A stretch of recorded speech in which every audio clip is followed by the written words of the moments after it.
Olá galera do meu canal, iniciando mais um vídeo com as notícias do mundo da bola. E se inscreva, deixe seu like para fortalecer.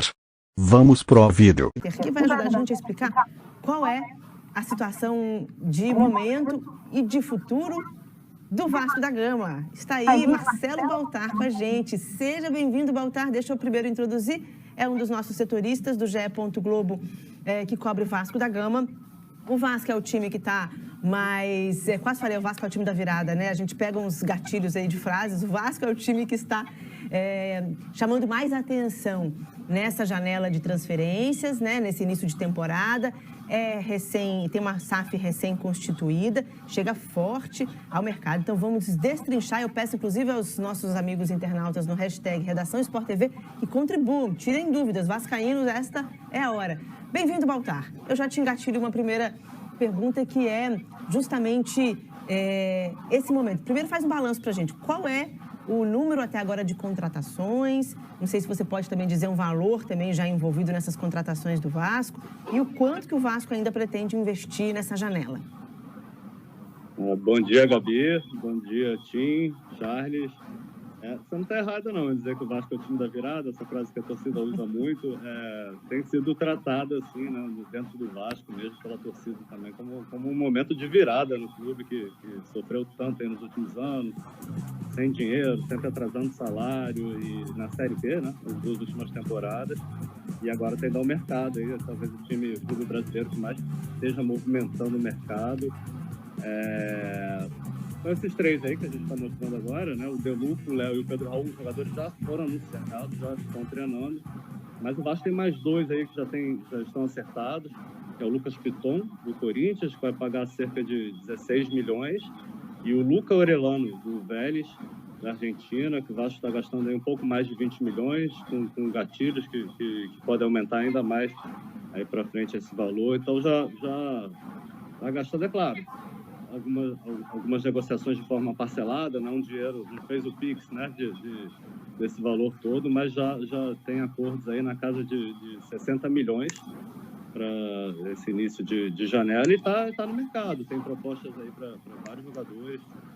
Tem proposta pelo Gabriel Menino, do Palmeiras, o Zanocelo do Santos, o goleiro Ivan, que é do Corinthians, está emprestado para o Zenit da Rússia, está tentando também jogadores aí no mercado sul-americano. Então é um Vasco bastante ativo nesse início de ano, né? Nessa virada de ano.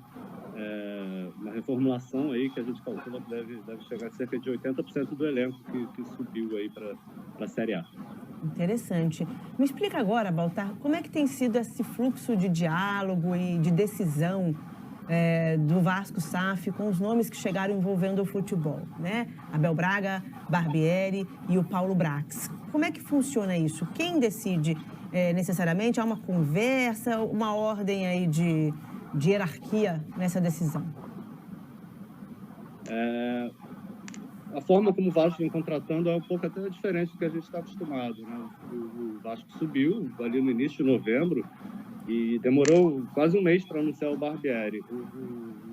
Um dos primeiros investimentos da Vasco SAF foi no departamento de análise de mercado. Então, eles contrataram mais analistas, eles estão usando o pessoal do grupo da 777, do Genoa, da Itália, então fizeram um mapeamento muito grande de jogadores. Se fala em cerca de 10 nomes por posição, e o Vasco busca reforço para todas as posições. Então, houve consulta por vários jogadores. Então, às vezes, sai notícia de que o Vasco procurou um jogador e realmente é verdade. Buscou saber condições, se há um interesse, se há viabilidade no negócio. E aí, no meio de novembro, o Paulo Brax, que é o diretor executivo, é o homem forte do futebol do Vasco aqui no Brasil, ele foi à Europa e se reuniu com o pessoal do 777, com o grupo todo, e com uma lista de reforços, e alguns nomes foram aprovados, outros não. E aí, quando ele retornou ao Brasil, ali no início de dezembro, aí sim começaram as negociações. O Abel Braga chega para ser diretor técnico. Ele tem participado das negociações, é um cara que dá ok, dá aval. O próprio Paulo Brax, que trabalhou com ele no Inter, né, chama o Abel como uma espécie de conselheiro. É um cara que chega aí para ajudar o Brax, tem experiência, muita experiência no futebol, né, e também para ajudar o Barbieri. O próprio Abel diz que e quer ser para o Barbieri, que muitas vezes não foram para ele. Tipo, um escudo, um cara que vai lidar com o vestiário, o Abel tem muita experiência em vestiário, é um cara muito querido, né, Gabi, no meio do futebol, se dá bem com os jogadores. Então vai deixar o Barbieri com um trabalho de campo. Se tiver algum problema disciplinar, é o Abel que vai lá resolver e deixar o Barbieri concentrado ali só para fazer um trabalho de campo. O Vasco que fala muito em uma nova forma de jogar, um futebol mais ofensivo, de propor jogo. E foi por isso que eles buscaram o Barbieri, e esse é o perfil de jogadores que eles estão buscando.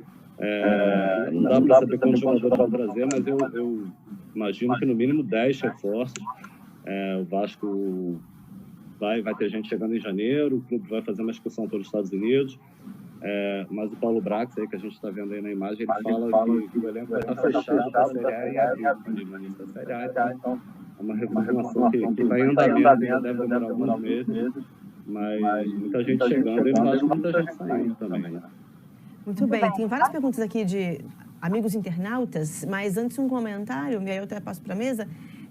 Isso que o Baltar lembrou para a gente é muito interessante. O Abel sendo o diretor do Brax, responsável pelo futebol, né?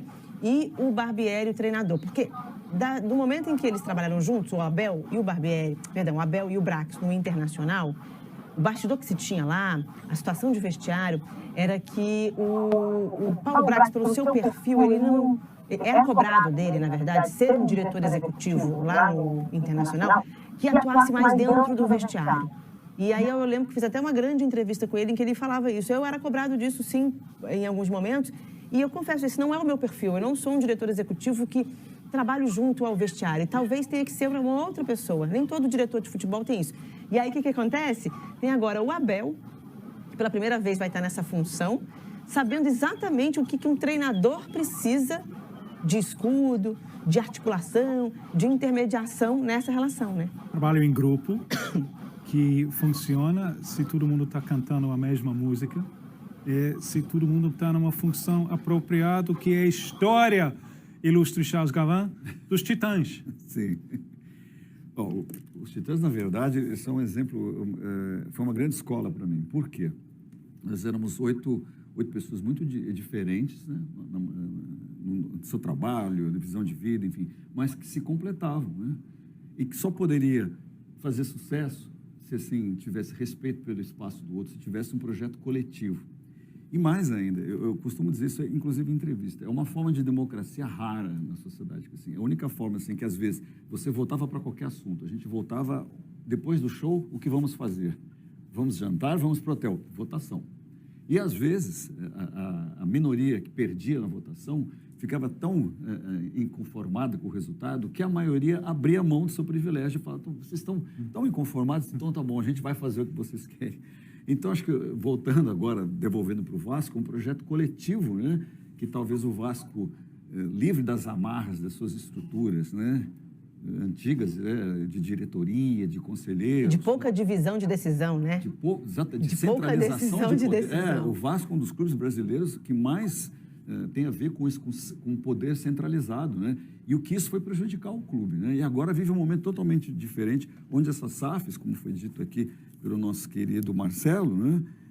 Elas fazem, as contratações são técnicas, né? Baseado no mercado contratado. Então, a gente vai ver um Vasco, acredito, bastante diferente do Vasco que nós estamos acostumados a ver nos últimos anos, que ficou 2 anos na Série B, se eu não me engano, né? E que caiu 3 vezes, não foi isso? O Vasco foi 3 vezes para a Série B, né? Foi exatamente isso. Clube com imensas dificuldades financeiras, fazendo contratações, algumas dando certo, outras não. Então, acho que a SAF agora vai colocar, para a gente ver, espero que tenha esse novo modelo, né? Um clube mais equilibrado, que contrate, começo da redação aqui, com responsabilidade financeira, né? Esse é o calcanhar de Aquiles do futebol, né? Contratar com responsabilidade financeira. Em relação à responsabilidade financeira, eu tenho uma pergunta para o Baltar, que é, a SAF, me explica, nesse primeiro ano, ela é fechada ao longo do ano e algum dinheiro já tinha sido adiantado, né, da programação de aporte financeiro de toda essa relação. O Baltar, nesse primeiro ano, o quanto que eles estão destinando para contratações? Isso é algo que já se divulgou? Ou como é que está essa conversa para a gente saber o que o Vasco ainda detém de poder financeiro para seguir contratando? Então, Gabi, o acordo do Vasco com a 777 foi que eles teriam que aportar 700 milhões em 3 anos, nas próximas 3 temporadas. Antes do acordo ser aprovado pelos sócios, a 777 adiantou como forma de um empréstimo ponte 70 milhões. Esse dinheiro já foi usado ao longo do ano pelo Vasco como clube associativo, ainda para botar salários em dias. O Vasco chegou a contratar o Palácios, né, o chileno Carlos Palácios, por cerca de 8 milhões. Então, já foi um dinheiro que já acabou. Então, já foi essa primeira parte. Então, na teoria, sobraram 120 milhões para gastar em 2022. E em contrato estava que o Vasco a 777 deveria aportar mais 190 milhões nesse ano de 2023. Mas isso não é só ali em aquisição de direitos econômicos e tal. Isso inclui salários de jogadores, inclui reformas no CT, que tem sido feito. Os salários estão em dia no Vasco, né? Isso há muito tempo não acontecia. Os funcionários, os jogadores, todos terminaram com o salário em dia, 13º, está tudo certinho lá. Mas, assim, esse orçamento não é engessado. O Brax, quando foi para a Itália, lá para Genoa, para se reunir com a 777, eles traçaram um novo orçamento que tem aí também, pode ter a chegada de entrar em novos recursos com a venda de jogadores, então não é tão engessado. Então, a gente não sabe, eles ainda não abriram quantos vão ter para gastar agora, exatamente nesse momento, mas a gente está vendo que está com dinheiro, né? Já foram cerca de 60 milhões aí e tem propostas para os jogadores. O Vasco está fazendo propostas na casa de 10 milhões, 20 milhões por vários jogadores aí. Então, tem um bom dinheiro para gastar. Por contrato, eles têm que investir no mínimo 700 milhões, isso não só em reforços, mas, como a gente falou, no futebol como um todo, né? Mas a expectativa é que o Vasco monte um time forte. A gente está vendo esse perfil de contratação, né? Tirando o Patrick De Luca, que veio lá do Bahia, que estava com uma oportunidade de mercado, veio sem custo, né? O Vasco não está pegando muita gente por empréstimo, tá comprando mesmo, adquirindo, mesmo que seja um percentual do jogador. Está investindo em jogadores, a gente está vendo aí na casa de 21, 22 anos, até 25, 26, jogadores aí que já são titulares em seus clubes, né? Mas com margem para uma evolução, para potencial, claro, talvez uma revenda no futuro, mas o número exato a gente não tem, mas por contrato são esses números. Então, seriam 190 milhões no primeiro ano, 70 foram adiantados antes mesmo da aprovação pelos sócios e mais 190 milhões nesse ano de 2023, né? Faltar só uma pergunta aqui. A contratação que me chamou bastante a atenção é o Barbieri, né? Porque ele veio de um clube também controlado, né? Por uma multinacional. Não sei se funciona da mesma forma como a SAF, né? Mas enfim. Diferente um pouquinho. Mas veio de uma estrutura extremamente profissional, né? Sobretudo no que diz respeito à parte financeira, né? Como é que o Vasco chegou nesse nome? Você saberia dizer do Barbieri? O Vasco avaliou, entrou em contato com alguns nomes, procurou o Voivoda do Fortaleza, assim que acabou a Série B, a Série A, enfim, mas o Voivoda ficou. E aí foi a mesma coisa, assim, o Vasco tinha traçado esse perfil de querer um treinador ofensivo, que gosta de trabalhar para frente, né, montar uma equipe para frente. E aí, quando o Brax foi para a Europa, alguns nomes foram levados lá para a mesa e ele foi aprovado pela 777. Até na coletiva, o Brax falou sobre os números que o Bragantino teve bons ataques aí ao longo. Ele citou na quarta melhor ataque no Campeonato Brasileiro, fez muitos gols em jogadas de bola parada. Então esse perfil do Barbieri, falou até que queria reproduzir um pouco do que a torcida não aceitou tão bem isso, né? Mas um pouco do que o Bragantino fez em campo nos últimos 2 anos, já com o Barbieri. E sim, é um treinador jovem, também acostumado já a trabalhar no clube empresa. E talvez o que o Vasco sentisse um pouquinho de falta fosse essa experiência num clube de massa, um pouco de experiência no vestiário. O Barbieri teve uma passagem por clubes não tão grandes assim, em termos de torcida como o Vasco, né? Passou pelo Goiás, pelo América Mineiro, pelo próprio Bragantino. Antes passou pelo Flamengo, né? Ficou 7 meses no Flamengo. E então o Vasco entendeu que precisava desse cara aí, que chega, que é o Abel, que chega para treinar com o vestiário, tudo. O Brax até falou que eles se completam, né? Então o Abel vai ajudar um pouquinho o Brax, ele na administração vai ajudar um pouco o Barbieri também nesse trabalho aí com ele. Eu vejo San Janu como um patrimônio de futebol brasileiro. Eu acho que é um lugar sensacional, né? É uma referência do processo através do que o futebol brasileiro vira democrático. Mas a gente não tem mais o bonde de São Januário levando mais um operário feliz. A gente não tem mais. Eu acho que São Januário é muito mal servido o transporte de massa. Com quais olhos esse novo regime de Vasco estão vendo o San Janu? Qual é o projeto? Tem um projeto para San Janu? O Vasco vai tá olhando mais para Maraca? Onde vai jogar esse Super Vasco do futuro? Então, no acordo com a 777, São Januário ficou com o Vasco, com o clube, né? O clube associativo não pertence à 777. E aí tem alguns detalhes no contrato. A 777 aluga, paga o Vasco para usar São Januário. Isso é até uma forma do clube associativo se manter, né? Então, uma das formas é esse aluguel para a 777. Tem algumas opções, a 777 pode resolver investir na reforma e aí diminuiria esse aluguel, mas o assunto, assim, a forma mais viável no momento é o próprio Vasco que está tratando com a prefeitura, com o prefeito Eduardo Paz, uma situação de receber o potencial construtivo de São Januário para negociar no mercado e ter recursos para reformar São Januário, e nesse caso aumentaria o aluguel para 777. Então é uma negociação que vem desde o início do ano, é arrastada, teve eleição, atrasou um pouco, mas o Vasco, como clube associativo, espera concluir essa negociação aí no início do próximo ano, para quem sabe começar as reformas em 2023 ainda, mas sim, é uma coisa que todo mundo entende que São Januário é um estádio histórico, né? Tem até um projeto de reforma aí para aumentar, ampliar a capacidade para cerca de 43 mil lugares. Mas todo mundo entende que é um estádio que está antigo. O próprio Vasco tirou a sede do clube, sede administrativa de São Januário, por ser um local muito antigo, né? Com vários problemas. Então, é sim uma ideia reformar São Januário, ainda estão tentando achar a melhor maneira. Nesse momento é o clube associativo, que é o dono de São Januário, que está tentando arranjar uma receita para fazer essa reforma. E aí sim o Vasco tem muito interesse, a 777 tem muito interesse no Maracanã. Entrou aí nessa CLO aí com algumas empresas conhecidas no mercado para tentar assumir a gestão mesmo, para disputar o processo de licitação, que acabou sendo adiado, foi suspenso. O Flamengo e o Fluminense comandam, tem nesse momento, né? Eles renovam a cada 6 meses a licença. O Vasco tentou entrar nessa licença, mas também não houve acordo. Mas há conversas constantes com o governo, com o governador. Então, assim, são duas coisas. Além da reforma de São Januário, que é uma coisa que todo mundo entende que é necessária, que deve ocorrer em breve. Então, o Vasco precisaria do Maracanã. O Vasco também entende que jogar no Maracanã vai gerar muito mais receitas e São Januário já não comporta a torcida do Vasco, que lotou todos os jogos na Série B, desde a 7ª rodada.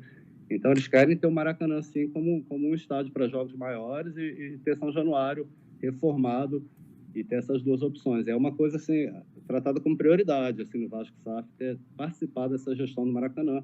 Tentou um acordo com o Flamengo e Fluminense, não houve um acerto no primeiro momento. O Flamengo e o Fluminense entendem que não cabe um terceiro clube lá, pela quantidade de jogos, o gramado não ia suportar. Mas, enfim, é algo que está sendo muito discutido aí nos bastidores. O Vasco tem muito interesse no Maracanã, trata isso como uma das prioridades. Eu acho que isso vai ser um tema, um assunto constante aí no próximo ano, porque deve ter o processo de licitação, né, depois que o Tribunal de Contas suspendeu, encontrou algumas irregularidades. Mas isso é um assunto que vai voltar à pauta e o Vasco está realmente interessado em assumir o Maracanã, ou pelo menos participar ao lado de Flamengo e Fluminense. O Baltar, só uma rapidinho aqui, eu preciso te liberar aí para as apurações de Vasco, mas é no hashtag Redação Sport TV, o Leonardo Leal, que é o Zizu, BSB, Brasília, diz o seguinte: independentemente das contratações do Vasco, eu me preocupo mesmo com a permanência de alguns garotos bons da base. Marlon ficará? Abraços, Léo de Brasília. Tem aí a saída iminente do Andrei, né? Rapidinho pra gente, como é que tem alguma preocupação em relação a isso? Segurar alguns jovens, mudar algum tipo de percentual nos contratos? Olha, o Andrei, que eu acho que é a grande joia aí da coroa do Vasco, né? O grande destaque, 18 anos, jogador com muito potencial, já subiu esse ano, entrando durante a Série B, foi o protagonista do time. Arrisco a dizer que sem o Andrei o Vasco não subiria. Está de saída para o Chelsea, realmente, está sendo negociado. Então, isso aí, até porque foi uma negociação de renovação muito complicada, acho que foi o primeiro ato da SAF mesmo. Quando eles entraram, eles conseguiram renovar. Uma negociação que vinha se arrastando, parecia que o André não ia renovar, o Vasco conseguiu renovar, mas ficou meio fragilizado. E o André está de saída para o Chelsea, é um jogador com muito mercado lá fora, gerou muito interesse, então está de saída. Em relação aos outros, que eu saiba, não tem nenhuma proposta concreta pelo Marlon, pelo Ignaldo, pelo Gabriel Peck, pelo Figueiredo, mas são jogadores que estão valorizados, né? Foram muito importantes aí na campanha do Vasco, mas o que o Vasco repete muito é o seguinte: todo mundo está com contrato renovado. O Figueiredo até que tinha um contrato um pouco mais frágil, que estava com salário baixo, tem uma renovação encaminhada, é como o Tebro Schmidt, que trabalha com a gente, trouxe, vai ter um aumento, vai ter um contrato mais longo. Então, assim, proposta pode chegar, o Vasco também está aberto a negociar seus jogadores, como fez com o Andrei, mas eu acho que hoje o Vasco tem condições de negociar melhor a forma como vai vender, os valores. O que a gente viu muito aí nos últimos anos foi o Vasco vender seus destaques para pagar salário, para botar salário em dia. A venda do Thales Magno, por exemplo, no ano passado, né, para quitar 4 meses de salário, o Vasco teve pouco recurso para investir no futebol com a venda dele. Então, acho que hoje, assim, a proposta pode chegar, pode perder jogador, mas o que a gente, pelo menos o Vasco diz, é que vai poder negociar bem e vai trazer reposição em caso de saída. Tudo bem, Baltar, muito obrigada. Qualquer notícia de Vasco, sobretudo na janela que vai abrir, que é a europeia, você traz pra gente aqui.